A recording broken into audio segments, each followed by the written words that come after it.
Most of your prospects don't walk into a meeting thinking that they're going to go into fight or flight mode, that they're going to waste your time, mess you around, end up having to ask their spouse, or make their decision another day because you're always here, right? This is not a planned response.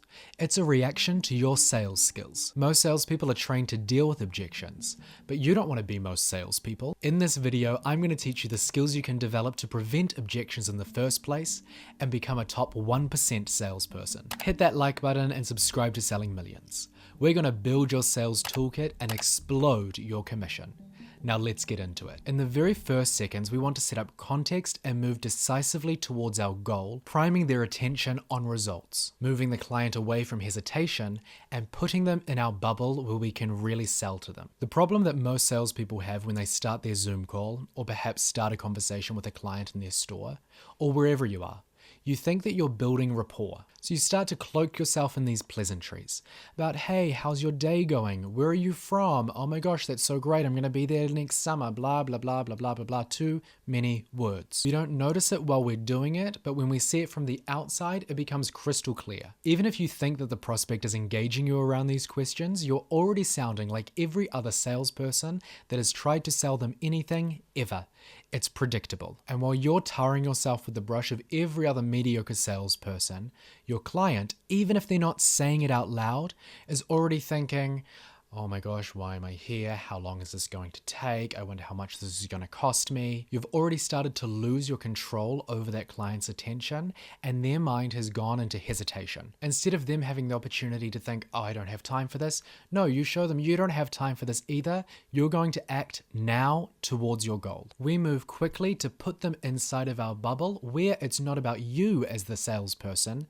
It's about them and their problems. We want to get that client talking as fast as possible about where they are now so that we can isolate a pain point and then deliver them our results. Too often we fall into the trap of too many words, too many pleasantries, too many features, too much thinking. All of this comes from a misunderstanding of what your role really is. Remember, you're not selling your features, you're selling the results of your product or service. You're not selling the gym.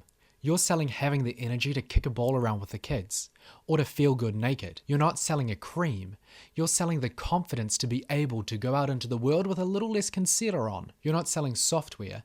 You're selling the time, efficiency, and profit that automation is going to bring for a company. So we want to open with questions that are going to guide that client towards results-based thinking. It might look something like this. Hi there. I saw that you were talking with my colleague Josh last week. It looks like we're going to get you some help automating your lead management so you don't have to do that manually, right? That gets them to be agreeable immediately and sets up that result right at the beginning. Then we start to get into the meatier part of the process, the demonstration. But instead of this being focused on you, your business, and your product, we want this 80% of the time to be focused on the client so that we can get them to tell on themselves. Remember that people love to talk about themselves. It's most people's favorite topic. Our goal is to get that person talking so we know what language to speak to them in, what words to use, how best to hold up that mirror to them. But we don't just want to know their current problems and quantify their pain. We want to go a little bit deeper. We want to understand the origin of these frustrations, what previous solutions that they have tried, what they might be using at the moment. We want to set ourselves apart by being specific. This is lifting our stature and moving us away from being general, where we end up in these floaty ideas that our product or service is going to fix everything for them. Once we've isolated a pain point, we want to hone in on it. We want to understand the language that client is using to describe it. Understand what is going to make that client sit bolt upright.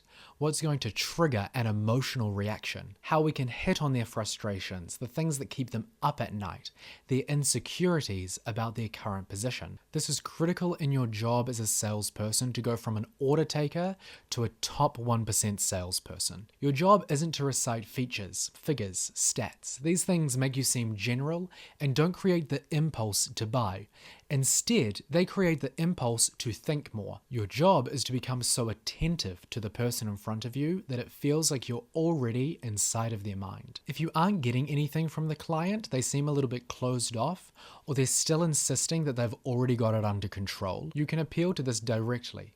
and ask them, if there's one thing that you could improve overnight about what you're currently using, what would that be? Then you have to pick up on these subtle shifts within the prospect so that you don't wait until you're trying to close for those objections to come up. We can front foot this when we start to see that hesitation bubble up, when we see our clients start to screw up their face about something that we're saying. Many trainers are going to tell you that this is based on a fear of change. I want to use another perspective.